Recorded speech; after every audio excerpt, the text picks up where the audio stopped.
Oke, ini sudah terlihat screen-nya, teman-teman.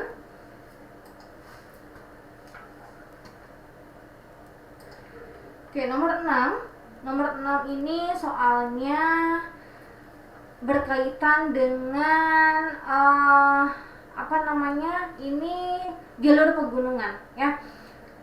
Nomor 6 ini soalnya fenomena geologis yang terjadi pada tahun 2018. Nah, ini yang dimaksud. Ibu kan sering bilang ya kalau misalnya geografi itu ketika nanti UTBK kadang soalnya akan ada soal yang aktual. Jadi kalau soal aktual itu soal yang lagi happening gitu ya. Nah, contohnya ini kayak kayak nomor 6 ini. Jadi nomor 6 ini keluarnya itu ketika beberapa UTBK beberapa tahun yang lalu. Jadi ini dari fenomena yang memang terjadi pada saat itu. Nah, di sini katanya pada tahun 2018 di Pulau Lombok, Palu dan Donggala, kemudian ada Gunung Anak Rakatau dan Gunung Agung. Di sini ada perbedaan. Nah, yaitu, nah teman-teman masih ingat nggak apa yang terjadi di tahun 2018? Di sini kejadiannya itu ada di Pulau Lombok, kemudian Palu Donggala,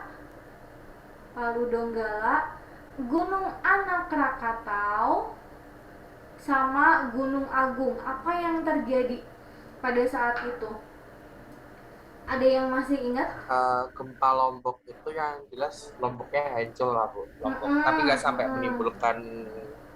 sampai menimbulkan tsunami. mm-mm. Terus kalau yang dari Palu Donggala itu kan gempa yang karena ada pergerakan sesar itu jadinya timbul tsunami juga di daerah Donggalanya. Iya. Terus Gunung Anak Rakatau itu selain gunung berapi, dia juga menyebabkan gempa vulkanis, terus tsunami yang diakibatkan oleh guguran materialnya. Mm-mm. Kalau yang di Gunung Agung, seingat saya itu cuma letusan biasa, Bu. Kayak Iya, letusan pada oke. umumnya. Sip.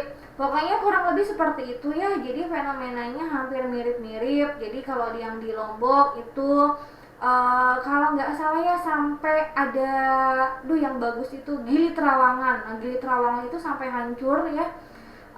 Kemudian Palu Donggala ini tsunami juga. Ingat ya. Jadi dia itu gempanya di mana, tapi tsunami-nya di mana karena si ininya bentuk dari wilayahnya itu yang apa ya, kalau kalian lihat Pulau Sulawesi itu jadi bentuknya tuh kayak bukan mengerucut ya, kayak menyempit gitu ya. Nah, jadi nanti si tsunami-nya ternyata terjadinya malah di daerah situ, di Donggalanya. Kemudian Gunung Anak Rakatau itu dia erupsi. Nah, erupsinya itu sampai menyebabkan tsunami juga. Kemudian Gunung Agung juga sama, dia itu erupsi. Nah, dari keempat fenomena yang terjadi di Lombok, Palu Donggala, Anak Rakatau sama Gunung Agung, di sini ada perbedaan. Nah, perbedaan yang paling mencoloknya itu adalah apa dari keempat fenomena ini? Oke, apakah yang A? Kalau yang A ini adalah cincin api Pasifik dan jenis geografinya, Enggak, Bu. atau yang B jenis gempa dan jalur pegunungan, atau yang C bentukan konvergen dan jalur pegunungan, D jalur pegunungan dan kekuatan gempa, atau yang E tipe letusan dan bentuk gunung. Yang mana? Yang paling salah yang mana? Kayaknya yang paling salah ini yang E ya. Kenapa E salah? Karena nggak semuanya ini ada gunungnya, ya nggak sih? Kalau di Iya Pulau betul. Lombok kan dia bukan bukan erupsi ya, dia gempa. Kemudian di Palu Donggala juga dia bukan Asal erupsi, ya dia yang gempa. Yang A salah, ini salah. Kenapa salah? Apakah semuanya di cincin api Pasifik? Coba sebentar ya, kalau gitu ibu gambarin dulu. Kayaknya kalian udah sampai hafal banget nih. Kalian masih ingat, jadi secara geologis Indonesia itu selain menjadi tempat pertemuan tiga lempeng, juga merupakan daerah yang dilalui oleh dua jalur pegunungan. Ya, kalau secara geologis. Ini yang Pegunung. mengakibatkan Indonesia menjadi Ring of Fire ya, Bu ya? Betul, Ring of Fire. Nah, yang itu. Duh, kalian jangan bosan ya sama gambaran ibu yang ini. Sebentar Sulawesinya ya. cantik. Aduh maafin ya. Aduh ada orang Sulawesi nggak sih? Sulawesinya Mutia. cantik Iya banget. Mutia orang Sulawesi nih. Orang gue Palu beda, Palu Ambon. Oke, bentar ya. Aduh semoga kalian Orang mengerti. Papua, Bu. Nah, oke. Sebentar. Kurang lebih kayak gini dulu deh. Nah, jadi kalau misalnya Indonesia secara geologis itu merupakan salah satunya itu merupakan jalur yang dilalui oleh dua pegunungan muda, yaitu Sirkum Pasifik sama Sirkum Mediterania. Nah, kalau Sirkum Mediterania itu sebetulnya asalnya itu dari pegunungan Atlas yang ada di Eropa sana. Nah, masuk ke Indonesia, ini daratan Asia ya. Nah, masuk ke Indonesia misalnya ini dari Eropa ya, dari pegunungan Atlas yang ada di Eropa. Set masuk ke sini, masuk ke Indonesia itu dia melalui Sumatera, kemudian Jawa, Bali, NTB, NTT, Maluku ke sini ya. Nah, kemudian ini yang Mediterania ya. Ini Mediterania. Nah, kemudian kalau yang Sirkum Pasifik dia datangnya itu dari pegunungan Rocky dan Andes yang ada di Amerika ya, Amerika Selatan dan Amerika Utara. Kalian kebayangin ya, di sebelah sini ada Amerika, di sini ada Rocky sama Andes, kemudian dia melewati Samudra Pasifik ya. Kemudian di sini ada Filipina. Nah, masuk ke Indonesia itu kalau Sirkum Pasifik dia ke Sulawesi sama ke sini juga. Nah, ini Sirkum Pasifik. Nah, ini dua jalur pegunungan. Jadi daerah-daerah yang dilalui sama dua jalur pegunungan ini di situ pasti terdapat gunung api ya. Kemudian di situ juga biasanya akan rawan terjadinya gempa. Nah, termasuk 4 fenomena yang ada di soal nomor 6 ini. Nah, fenomena yang ada di soal nomor 6 ini coba. Yang pertama adalah di Pulau Lombok. Lombok di NTB. Di sini. Ini satu di sini. Kalau Bu, Kemudian ya, kalau dari penjelasan Ibu sepertinya jawabannya sudah agak mengarah ke satu jawaban, Bu. yang mana? Yang B bukan, Bu. Coba ya kita lihat ya. Nah, jadi kalau misalnya yang Lombok kan di sini, kemudian Palu Donggala. Palu Donggala itu di Sulawesi ya, di daerah sini. Kemudian Gunung Anak Rakatau itu di Selat Sunda di daerah sini. Terus satu lagi Gunung Agung. Gunung Agung itu adanya di Bali ya, di sini. Oke, nah dari keempat fenomena yang terjadi, apa yang menjadi perbedaannya? Nah, kalau misalnya yang A itu kan cincin api Pasifik. Nah, yang cincin api Pasifik itu hanya Palu Donggala aja. Ini Pasifik. Tapi yang lainnya ini Sirkum Mediterania. Ya. Nah, jadi kalau misalnya dari keempat ini yang menjadi perbedaan adalah jalur pegunungannya. Ini bisa beda ya. Jenis Tidak, Bu. geografi, ini jenis geografi Enggak, maksudnya Bu. apa ya? Ini enggak juga, ini salah. Nah, yang B jenis gempa dan jalur pegunungan. Kalau jalur pegunungan ini sudah betul ya, Tidak. karena beda. Ada perbedaan. Nah, di sini perbedaannya yang pertama itu bisa dari jalur pegunungannya. Ketika Lombok, Agung, dan Anak Rakatau dia Sirkum Mediterania, sedangkan untuk yang Palu Donggala dia jalurnya jalur pegunungan Pasifik. Berarti ini betul. Nah, kita lihat apakah jenis gempanya juga berbeda. Kalau Lombok ini jenis gempanya apa? Tektonik Bu. atau vulkanik? Tektonik, Ini Bu. tektonik karena dia nggak ada gunungnya, ya nggak ada. Kalau yang erupsi yang mana aja? Yang erupsi itu yang Krakatau sama Agung. Gunung Agung. Nah, berarti sudah dipastikan kalau Krakatau sama Gunung Agung dia gempanya gempa vulkanik, betul? Nah, Betul, Bu. sedangkan kalau misalnya yang Lombok sama yang Palu Donggala ini kan bukan disebabkan karena letusan gunung api ya gempanya itu, tapi memang disebabkan karena pergerakan lempeng. Akhirnya gempa kemudian menimbulkan tsunami. Nah, jadi untuk empat fenomena ini jenis gempanya juga berbeda ya.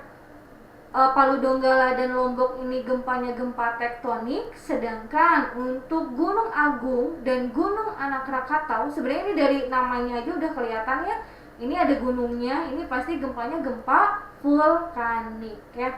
Jadi ini juga betul, ini menjadi perbedaan. Jalur pegunungannya juga betul, ini berbeda. Ini ketiga ini dia jalurnya jalur Mediterania.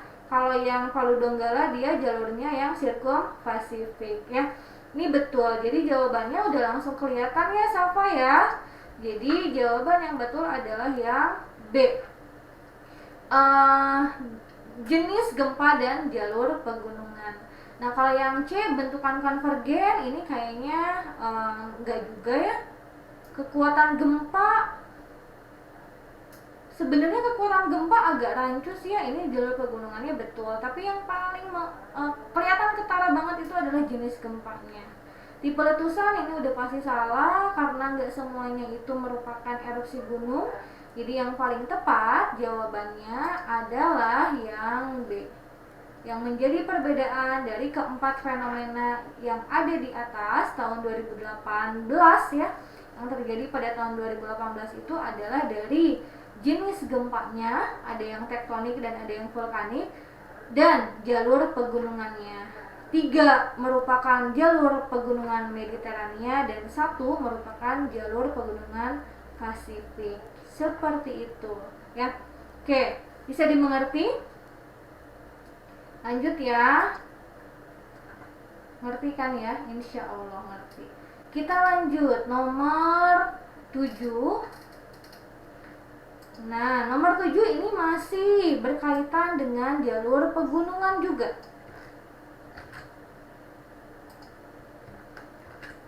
Nah, nomor 7. Nah, kalau nomor 7 ini soalnya manakah dari jalur pegunungan lipatan di bawah ini yang bersifat non-vulkanik? Nah, kalau misalnya yang ada di Indonesia, yang melalui Indonesia ini kah, dua ini, Sirkum Mediterania maupun Sirkum Pasifik yang ini, yang ibu gambar sekarang ini merupakan jalur vulkanik. Nah, kenapa dia disebutnya jalur vulkanik? Karena pokoknya wilayah yang dilalui sama jalur ini pasti di situ akan terdapat gunung api. Ya, di Sumatera banyak gunung api ya. Gunung Sinabung, aduh banyak banget lah ini ya, banyak di sini ada gunung, bahkan di Selat Sunda pun ada gunung Anak Rakatau, di Jawa juga banyak ya, kemudian di Bali tadi ada Gunung Agung, di Lombok juga ada Rinjani, ada Tambora, di Sulawesi ada Soputan ya. Jadi pokoknya kalau misalnya daerah yang dilalui sama Sirkum Mediterania yang ini dan Sirkum Pasifik yang ini pasti di situ ada gunung api, makanya disebutnya dia sifatnya itu vulkanik ya. Nah, tapi di sini ada juga jalur pegunungan itu sifatnya non vulkanik. Nah, yang non vulkanik itu yang mana? Ternyata jalur Busur atau luar bukan Luar, Bu, luar. betul. Luar yang mana? Mediterania. Mediteran, Bu. Iya, ini kayaknya udah ya teman-teman ya. Nah, jadi kalau misalnya Mediterania ternyata dia itu ada 2 jalur. Ada busur dalam. Nah, busur dalam ini yang warna merah, ini kesini jalurnya ya. Nah, ada juga busur luar. Busur luar itu nanti jalurnya itu ke tepian ya. Ini kayaknya udah ya di KTW kayaknya ya. Nah, ke tepian, pokoknya ke pinggirannya. Coba nanti kalian lihat di daerah ini ada gunung api enggak? Enggak ada kan ya. Nah, makanya ini Nggak ada, rumah saya nggak ada, Bu. ini busur luar Sirkum Mediterania ya. Kalau busur luar ini sifatnya non vulkanik. Nah, gitu. Jadi jawabannya udah langsung ketahuan. Jawabannya adalah yang non vulkanik ini yang C ya. C. Busur luar sirkumediterania karena dia bersifatnya yang non vulkanik. Kalau yang busur dalam ini yang merah dia sifatnya vulkanik. Ini mah gampang. Kayaknya kalian udah dapat juga di tripod. Udah diterangin juga kayaknya sama Pak Heru di KTW ya kalau nggak salah. Oke, kalau gitu kita lanjut ke nomor 8. Nah, nomor 8 kita lihat soalnya. Oh, ini tentang pelapukan. Kalau nggak salah ini aku pernah tanya ya Bu ya. Iya, stalaktit, stalagmit. Yang ya benar. Ini kalau nggak salah pas itu Ibu jelasin yang kimiawi bukan Bu, yang kemis. Coba teman-teman, kalau misalnya kalian masih ingat untuk pelapukan ada berapa sih sebenarnya? Berapa jenis pelapukan itu? Pelapukan ada berapa jenis? Yuk, ini materinya udah Ibu share loh kemarin. Pelapukan itu kan sebetulnya dia hanya ada 3, ya, hanya ada 3. Ada pelapukan fisis atau mekanis, ada pelapukan biologis atau organis, ada pelapukan kimiawi atau kemis. Sebenarnya kalau misalnya kalian lihat nomor 8 ini tanpa baca soalnya, ini udah ketahuan jawabannya yang mana. Serius deh. Coba yang beda sendiri aja. Misalnya nih kalian blank banget nggak tahu stalaktit, stalagmit itu tuh apa sih sebenarnya ya. Tanpa kalian lihat soalnya, percaya kalian bisa langsung tahu jawabannya. Karena apa? Karena ini ada nama lainnya, asal kalian hafal. Coba ya, fisis. Fisis ini nama lainnya apa? Ini sama kayak fisika. Sama kayak yang mana? Dari kelima option yang ini. Mekanis, Bu. Mekanis. Fisis ini sama kayak mekanis. Kemudian organis Biologis. sama kayak biologis. Udah, berarti sisanya tinggal kemis. Nah, kemis ini yang kimiawi. Nah, nggak percaya? Coba kita lihat ya. Nah, jadi nomor 8 ini fenomena kars seperti stalaktit dan stalagmit. Ini Ibu udah kasih lihat ya dulu gambarnya. Stalaktit itu dia yang ada di atas, di atap gua, dan stalagmit itu yang ada di bawahnya. Nah, ini merupakan proses dari pelapukan apa? Apakah betul kimiawi? Nah, dulu Ibu sempat jelasin juga. Untuk stalaktit dan stalagmit ini dia proses pembentukannya dari hasil campuran air dan kapur. Masih ingat nggak? Berarti dia mengalami perubahan atau bisa dibilang dekomposisi ya Bu ya. Betul. Air ini apa kimianya? Ayo, ini anak IPA banyak. H2O, Bu. H2O ditambah plus kalsium karbonat CaCO3. CaCO3-nya di mana sih? 3-nya di bawah, Bu, di bawah. Gini. Nah. Oke. Nah, jadi karena si air ini nyampur sama kapur. Kenapa kapur? Karena dia adanya di wilayah kars ya. Kars ini kan dia bentukannya itu berupa tebing kapur ya. Nah, jadi di situ tetesan airnya nyampur sama kapur. H2O ketemu sama CaCO3. Akhirnya terbentuklah stalaktit dan stalagmit. Nah, karena di sini sudah terjadi kayak perubahan unsur kimianya. Nah, makanya stalaktit dan stalagmit ini salah satu contoh dari pelapukan kimiawi gitu. Tapi kalau misalnya tanpa kalian lihat soalnya, gampang banget ya, tinggal asal kalian hafal nama lainnya. Fisis kayaknya sama kayak mekanis deh. Kemudian organis ini sama kayak biologis. Udah deh. Yang beda sendiri adalah yang kemis, yang kimiawi. Bener nggak sih kimiawi? Ternyata memang betul. Gitu. Gampang banget ya. Gampang banget. Oke, lanjut ya. Teman-teman, kalau ibu kecepatan, ini aja ya, interupsi aja. Terus kalau ada yang nggak ngerti, boleh langsung ditanyakan. Jangan malu-malu. Oke, nomor 9.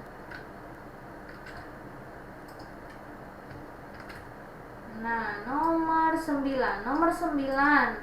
Oh, nomor 9 ini yang ditanyakan adalah erosi. Masih ingat erosi ada apa aja? Ini udah ibu kasih gambar-gambarnya juga ya. Kita lihat soalnya. Salah satu ciri khas yang dapat diamati sebagai tanda telah terjadi real erosion. Real ini apa? Ayo, nama lainnya apa? Kemarin itu kan kalau untuk erosi dimulai dari erosi percik. Ayo, masih ingat nggak nih? Kemudian lanjutannya ini ada erosi lembar. Kemudian lanjutannya ada erosi alur. Dan paling terakhir ada erosi parit. Ya. Nah, erosi real, yang dimaksud erosi real ini yang mana? Oke, ini mas, erosi air yang alur. Oke, real itu yang alur. Ini real. Kalau percik, splash. Kalau lembar, sheet ini. Nah, berarti yang ditanyakan adalah yang alur, yang ini. Masih ingat nggak gambarnya? Erosi alur. Sebenarnya kalau misalnya kalian udah tahu, oh real erosion itu berarti erosi alur. Udah langsung ada clue-nya. Coba lihat ya. Dari optionnya. Dari yang A, air yang mengalir di permukaan berwarna keruh. Nah, kalau yang ini erosi yang mana? Warna tanah di sekitar daerah itu lebih pucat. Nah, ini yang mana? Terdapat bercak-bercak di permukaan tanah. Terbentuk parit-parit yang berbentuk huruf U dan V. Atau terbentuk alur-alur yang sangat jelas. Oh, ini udah Kayaknya sih ini jelas. yang M. Ini udah jelas banget ya. Iya, Karena iya, real erosion ini adalah erosi alur. Kok ibu salah sih, gimana? Alur. Nah, maka ini sebagai kata kuncinya ya. Ibu perlu liatin gambarnya lagi. Udah ada, Bu. Udah ada ya, udah ada di yang slide yang ibu kasih, yang PDF itu ya. Oke, kalau misalnya yang ini yang D, terbentuk parit-parit, ini udah jelas, berarti ini erosi parit. Yang makin besar itu loh, yang kayak sungai ya, si cekungannya itu semakin besar. Kalau bercak, Percik, Bu. percik. Kalau yang ini daerah warna tanah di daerah itu lebih pucat. Ayo, ini yang mana? Ini ada loh, kemarin ininya gambarnya ada.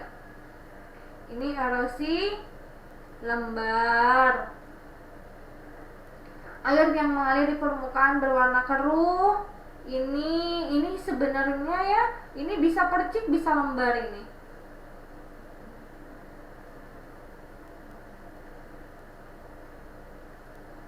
Ini bisa percik, bisa lembar. Nah, ini udah jelas ya. Kalau yang real ini karena dia erosi alur, maka akan terbentuk alur-alur yang sangat jelas sebagai cirinya.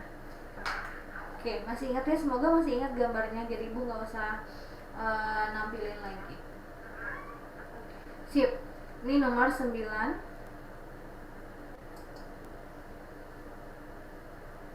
Oke, nomor 10. Nomor 10. Oh, nomor 10 ini adalah batuan.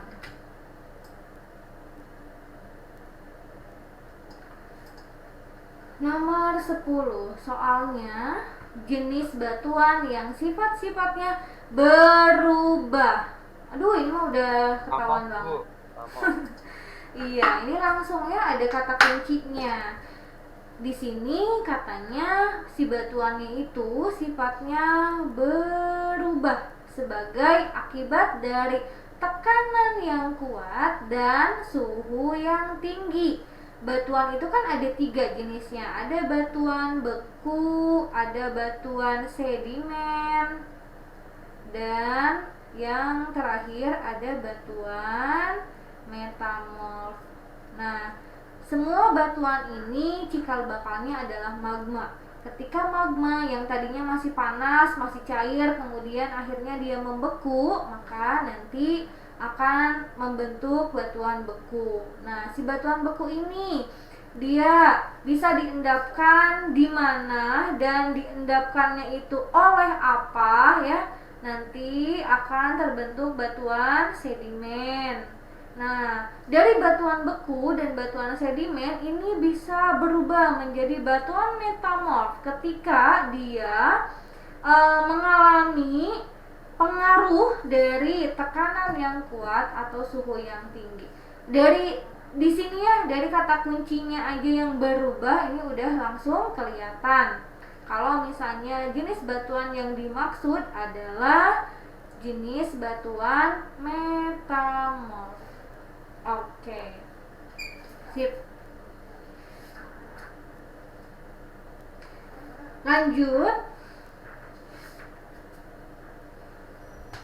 Nomor 11. Ternyata gampang ya geografi ya, tapi kalau tryout nggak tahu deh. Kenapa nilainya tuh suka paling Bu, kecil?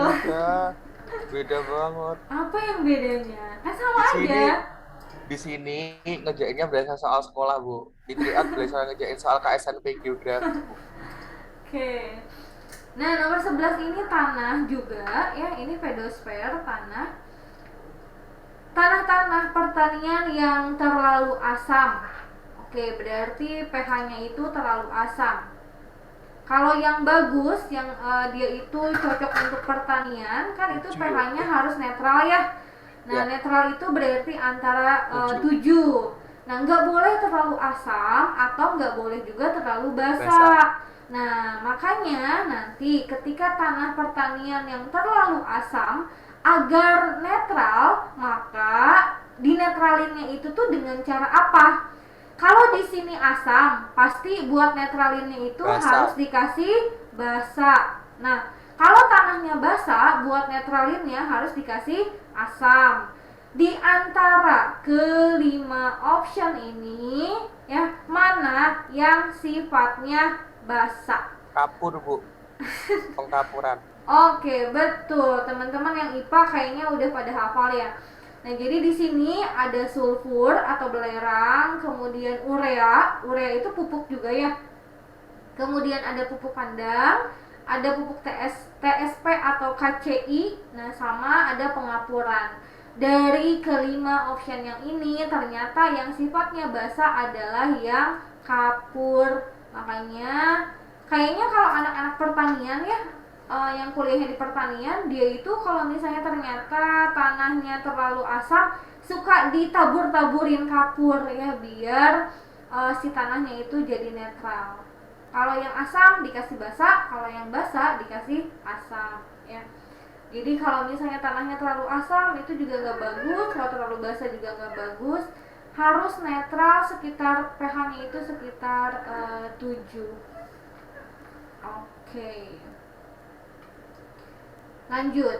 Ini kalau ini mah ya, kalau ini mah kuncinya kalian harus tahu ininya, harus tahu kandungannya sulfur atau belerang itu dia asam atau basa. Ya.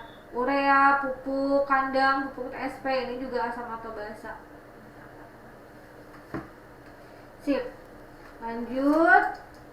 Cepet banget ya tumben ya. Kayaknya udah pada pinter nih lama-lama.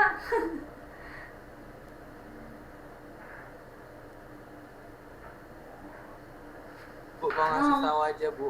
Habis Kenapa? habis nomor 13 nanti langsung nomor 16 aja, Bu. Kenapa?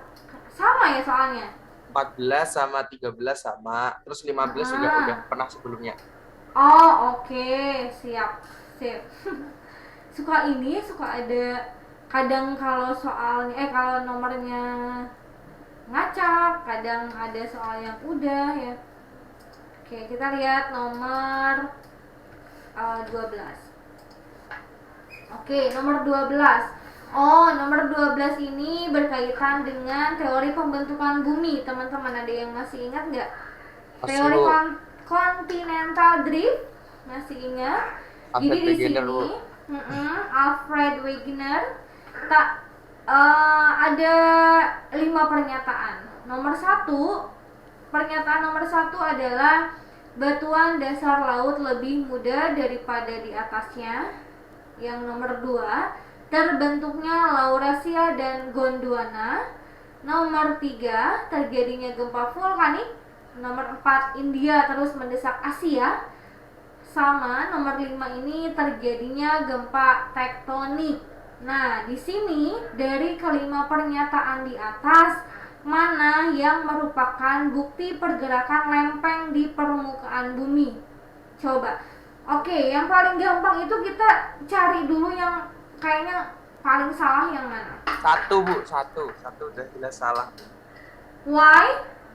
Soalnya batuan itu semakin dia dalam, eh, semakin dia tua. Kan logikanya kalau batuan ditimbun sama yang atasnya, berarti kan Hmm? sebelumnya udah ada batuannya. Berarti batuan yang ditimbun itu yang lebih tua daripada yang menimbun gitu. Oke, ini salah. Terus yang mana lagi yang salah? Ini langsung ketahuan loh. Gempa vulkanik Bu, salah. Gempa vulkanik salah. Kenapa? Ininya aja Tektonik. Nah, ya pergerakan Bu. lempeng. Kalau pergerakan lempeng nanti gempanya gempa tektonik bukan vulkanik. Kalau vulkanik ini dia gempanya karena aktivitas gunung api. Sedangkan di sini yang ditanyakan adalah bukti pergerakan lempeng. Berarti nomor 3 salah. Nomor 1 salah? Salah Bu, salah. Udah ketahuan dong. Yang nggak ada nomor 1 sama 3 ini yang mana? Ini ada 1, ini ada 1, 3, ini ada 1, 3, ini ada 3. Nah, berarti jawabannya adalah yang D. Kita lihat ya, betul atau enggak nih. Nomor 2 ini terbentuknya Laurasia dan Gondwana. Masih ingat nggak dulu ketika awal pembentukan bumi, si bumi kita itu cuma ada 1 daratan dan 1 lautan. 1 daratannya itu Pangea disebutnya Bu, Pangea. oke, Pangea ya. Si Pangea itu dia cuma ada 1 daratan. Jadi semuanya itu bersatu si daratannya ya. Nah, tapi karena si lempengan kita ini terus bergerak karena pengaruh dari arus konveksi yang ada di dasar laut, di dalam bumi ya, karena si magma ini dia selalu berusaha buat nerobos keluar, akhirnya Pangea itu dia lama-lama pecah menjadi 2 ya. Nah, pecahnya ini yang ke utara itu namanya Laurasia, yang ke selatan disebutnya Gondwana. Gondwana. Nah, apakah sudah cukup sampai di situ? Enggak. Nah, sebentar ya, coba ibu pengen liatin ininya. Ibu Tentu pengen tidak Bu. liatin.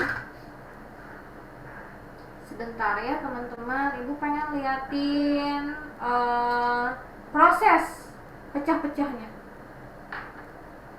Dari yang hanya ada 1 daratan sampai kayak sekarang kan kita ada berapa benua ya, ada Asia, Australia, Eropa, Afrika, Amerika, kemudian lautannya juga ada beberapa. Kalau dulu tuh ya cuma 1 lautannya, ngaplak aja cuma 1 ya. Sebentar ibu pengen liatin.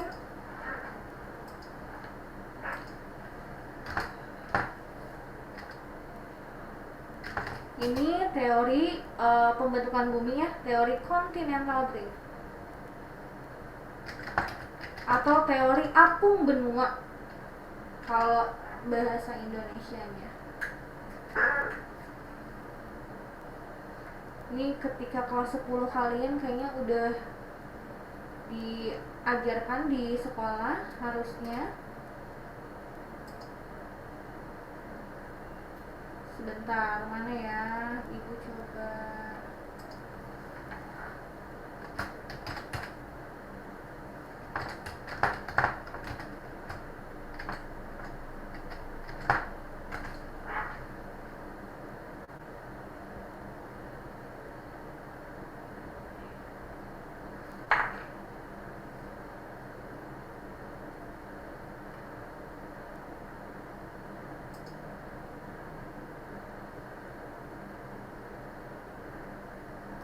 Bentar ya, mana ya?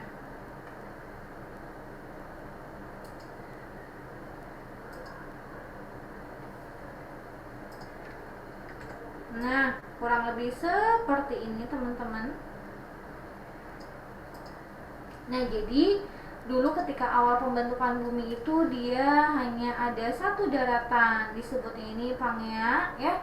Nah, terus abis itu karena si lempengannya ini terus bergerak, akhirnya terpecah jadi dua. Yang ke utara ini disebutnya Laurasia, kemudian yang ke selatan ini Gondwana. Nah, tapi nggak sampai di situ, si lempengannya ini sampai detik ini terus bergerak ya. Nah, makanya kita belum tahu juga nih apakah bentuk muka bumi kita berapa ratus tahun yang akan datang masih seperti ini atau enggak ya.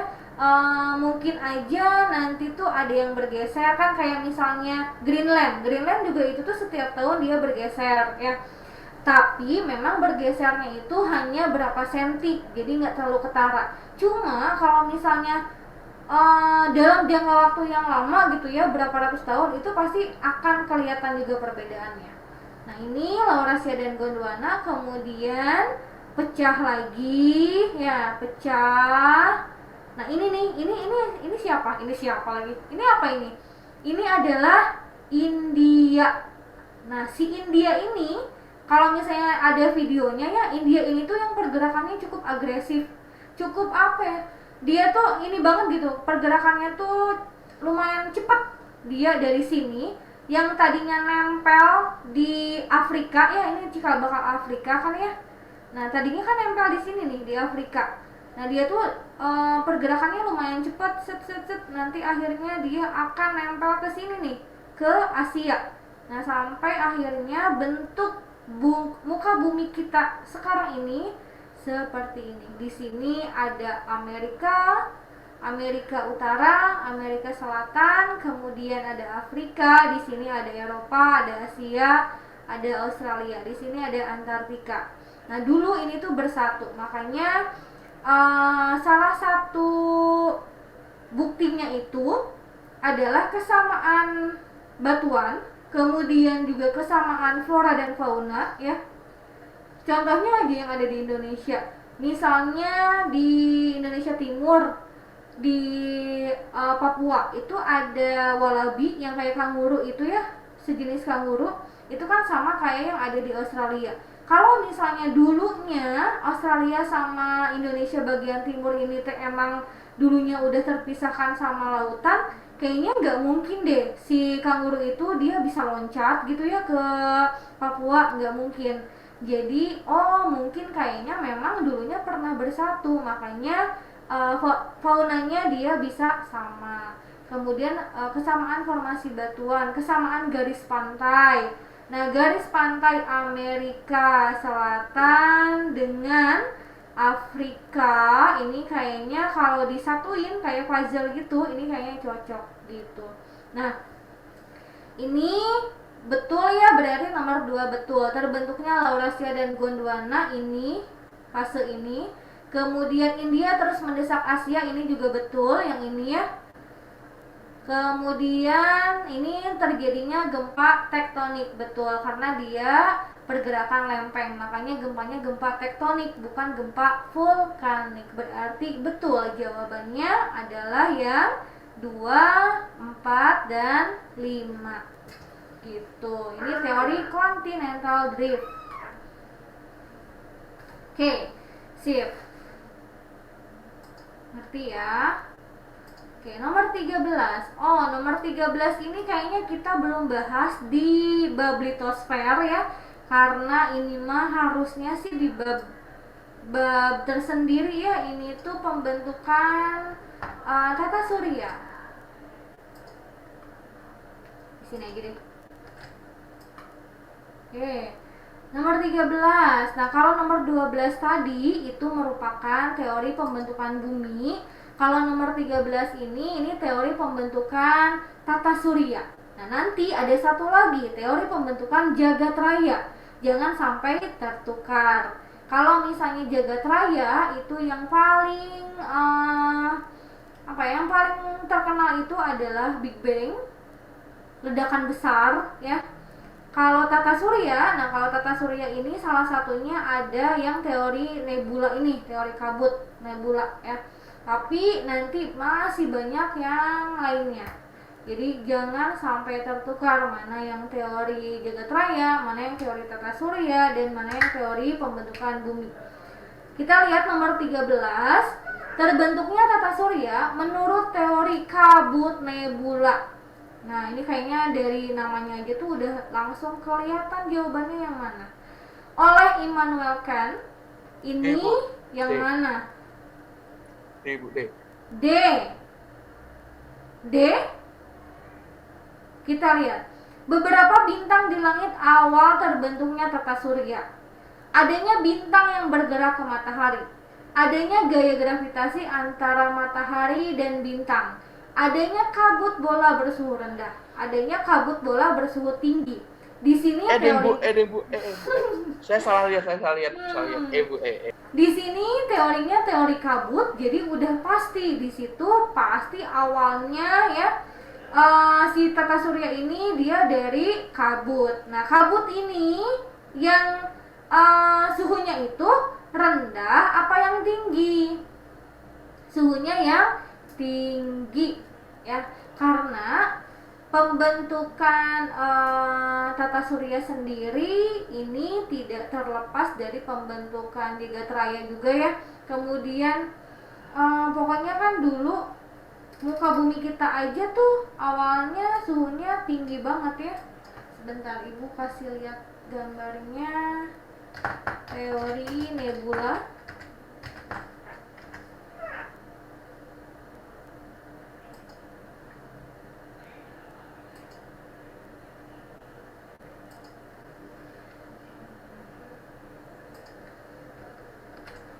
Nah, kurang lebih seperti ini. Ini teori kabut nebula. Jadi awalnya itu dia dari kabut, kemudian kabut itu dia terus berputar, terus ya berputar, berpilin gitu. Nanti lama-lama bagian tengahnya itu terjadi pemadatan. Nah, yang terjadi pemadatan ini akan merupakan cikal bakal dari matahari. Nah, kemudian di bagian tengahnya ini matahari, dan pinggir-pinggirnya ini kan terus berputar. Nah, pinggir-pinggirannya ini tuh dia cikal bakal dari si planet-planetnya. Terus berputar mengelilingi matahari, akhirnya terbentuklah tata surya seperti sekarang ini. Ini merupakan teori dari Immanuel Kant ya. Ini katanya tata surya kita itu dia berasalnya dari kabut. Nah, kabutnya itu bisa dilihat dari gambarnya ya. Ini kayaknya panas banget ini. Jadi jawaban yang betul adalah adanya kabut bola yang bersuhu tinggi ya. Jangan terkecoh. Ini mah dari namanya aja udah kelihatan kabut ya, pasti dia dari kabut bola. Tapi kabutnya itu yang bersuhu tinggi. Kurang lebih seperti ini prosesnya ya. Ini yang nebula. Oke, kemudian nomor 14 ini masih sama ya teman-teman. Nomor 14 masih sama. Kemudian nomor 15 ini, nomor 15 itu sama kayak nomor 3 ya. Betul? Nomor 15, patahan semangkuk pada Bukit Barisan di Sumatera ini sama kayak nomor 3. Ini udah jawabannya yang dekstral. Jadi kita next ke nomor 16. Nomor 16 ini pegunungan Himalaya. Oke, sebentar ya. 2 soal lagi berarti nih. 14 juga jawabannya, nomor 15 D. Tuh udah ya, soalnya sama. Nomor 16, pegunungan Himalaya dengan puncak tertingginya Mount Everest, zone konvergen lempeng. Oh, ini tuh si Everest ini atau pegunungan Himalaya ini ya, dia itu merupakan zona konvergen lempeng apa dan apa sampai akhirnya terbentuklah si pegunungan Himalaya ini. Oke, kalian harus agak hafal sih ya. Himalaya itu dia adanya di mana? Sebentar, Ibu Di Nepal, Ibu. Nepal. Terus dia tuh melalui beberapa negara juga kan ya? Bentar, Ibu kasih lihat gambarnya. Ini langsung ketahuan kalau kayak gini. Pegunungan Himalaya. Puncak tertingginya di Mount Everest.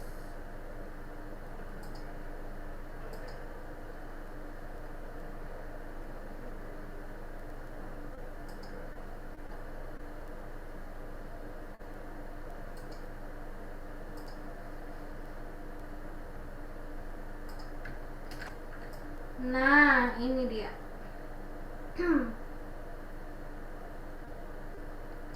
Oke. Nah, jadi di sini ada Himalaya. Mana ya Himalayanya? Ini dia kelihatannya. Nah, jadi pegunungan Himalayanya itu dia membentang ke sini. Nah, puncak tertingginya itu ada di Mount Everest ya, di sini puncak tertingginya.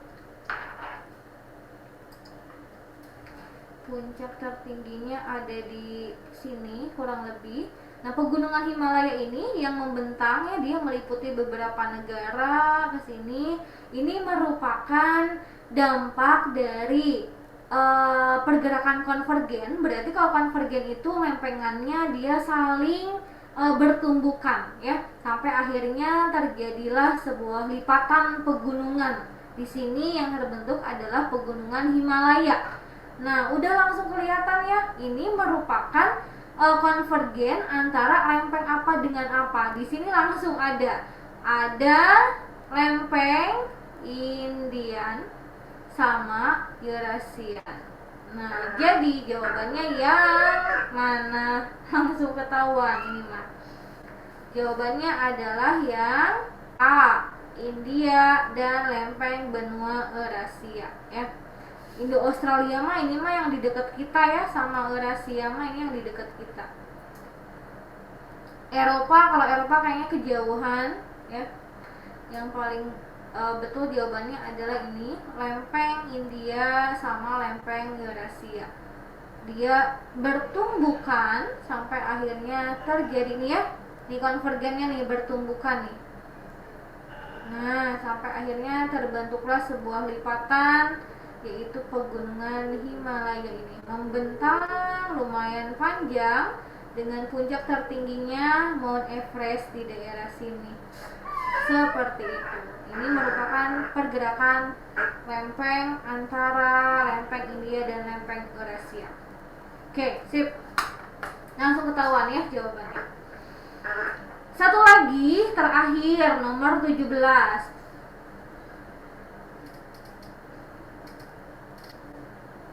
Aduh, nomor 17 nanggung nih. Nomor 17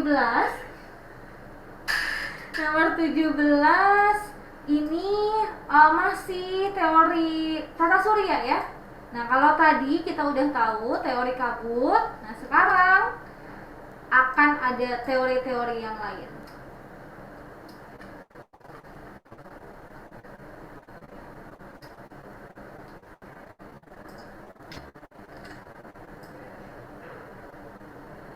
Oke.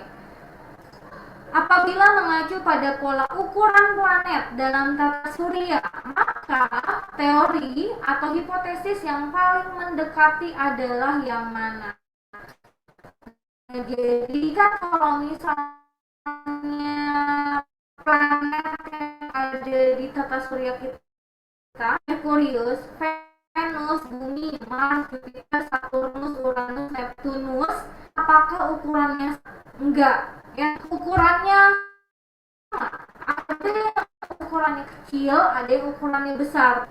Sampai akhirnya terjadi perbedaan ukuran mendekati. Kenapa? Sampai akhirnya ukurannya dia ada yang besar, ada yang kecil. Yang pertama, apakah teori kabut, teori planetesimal, pasang surut, bintang kembar, atau awan debu? Nah, kayaknya kalau kabut ini salah. Kalian bisa lihat ya, bisa lihat di sini. Kan ini nih teori kabut. Katanya dari bola pijar yang panas, kemudian si kabut ini dia terus-terusan berputar sampai akhirnya bagian tengahnya itu mengalami pemadatan. Setelah itu bagian pinggir-pinggirnya dia terus-terusan berputar ya, ngorbit gitu. Nah, bagian pinggirnya ini nanti lama-kelamaan akan membentuk jadi planet. Nah, apakah dari sini ukurannya beda-beda? Belum tentu juga ya. Ini mah nggak nyeritain tentang bentuknya, akhirnya jadi ada yang besar, ada yang kecil gitu. Jadi kalau teori kabut itu salah. Dia nggak nyinggung tentang perbedaan ukuran si planetnya. Kemudian awan debu. Nah, awan debu juga itu hampir mirip sama nebula. Cuma bedanya kalau tadi itu kalau nebula dia asalnya dari kabut panas, kalau awan debu berarti dia dari awan debu gitu. Nah, sekarang ada 3, planetesimal, pasang surut, atau bintang kembar yang menjadi kemungkinan jawaban yang betul. Kalian harus lihat gambarnya dulu. Ini sebetulnya mirip-mirip ya teman-teman ya. Planetesimal, pasang surut, dan bintang kembar ini tuh mirip. Prosesnya itu hampir sama. Sebentar, mana ya? Oh, ini. Oke, di mana ya teman-teman ya? Aduh, ini gedean sih ya. Ibu mepet-mepet boleh ya? Aduh, gede banget. Sorry ya, ini si Himalayanya ketutup, boleh ya, nggak apa-apa ya. Nah, gini teman-teman, jadi di sini ada 3 teori yang hampir mirip. Yang pertama ada teori planetesimal, kemudian ada teori pasang surut ya, kemudian ini ada teori bintang kembar. Nah, dimulai dari teori planetesimal. Jadi kalau teori planetesimal, awalnya ada satu buah bintang, misalnya kita sebut aja ini bintang A. Nah, bintang A ini apakah di luar sana itu hanya ada satu bintang? Enggak, banyak bintang yang lain. Sampai akhirnya si bintang A ini ya, yang merupakan ini adalah cikal bakal dari matahari, dia ada bintang lain yang mendekat. Misalnya ini kita sebut bintang B. Bintang A dideketin sama bintang B. Ketika pergerakannya itu sampai di titik yang lumayan dekat ya, akhirnya bintang A dia itu akan ada material yang tertarik sama bintang B karena dia punya gaya gravitasi ya. Jadi ketika si bintang A ini dideketin sama bintang B, karena posisinya lumayan cukup dekat, akhirnya tertarik sama gravitasi dari bintang B. Akhirnya akan ada material-material yang ketarik keluar ya. Nah, massa gas yang ditarik oleh bintang yang lewat. Nah, jadi nanti ini tuh berbentuk material partikel-partikel kecil. Nah, bentuk planetesimal ketika gas menjadi dingin. Nah, jadi si partikel-partikel yang tertarik akibat gravitasi dari bintang B ini tuh lama-kelamaan akan mendingin ya. Nah, ini adalah cikal bakal dari planet. Jadi kayak gini nih. Ya bentuknya tuh kecil-kecil, partikel kecil-kecil. Makanya kenapa disebut planetesimal, karena bentukan hasil tarikannya itu seperti ini. Ya, dia tuh kecil-kecil. Bentuknya itu kecil-kecil, nanti lama-lama mendingin, kemudian si bintang B-nya ini kan dia terus bergerak. Nah, ketika si bintang B-nya ini lumayan jauh, udah menjauh. Nah, si partikel-partikel ini, si planetesimalnya ini, dia nanti lama kelamaan akan berputar mengelilingi si bintang A ini, yang merupakan ini adalah cikal bakal dari matahari. Sampai akhirnya udah deh. Nah, si partikel-partikel inilah yang menjadi cikal bakal dari planet kita. Nah, apakah di sini ukurannya disinggung? Ini enggak ya. Yang ini enggak. Coba, apakah di sini kelihatan partikelnya mana gitu yang cikal bakal planet yang jadi lebih besar, ada yang lebih kecil? Enggak kan ya? Jadi ini mah partikelnya random aja. Dia partikelnya kecil-kecil, nggak disinggung, ada yang lebih besar dan ada yang lebih kecil.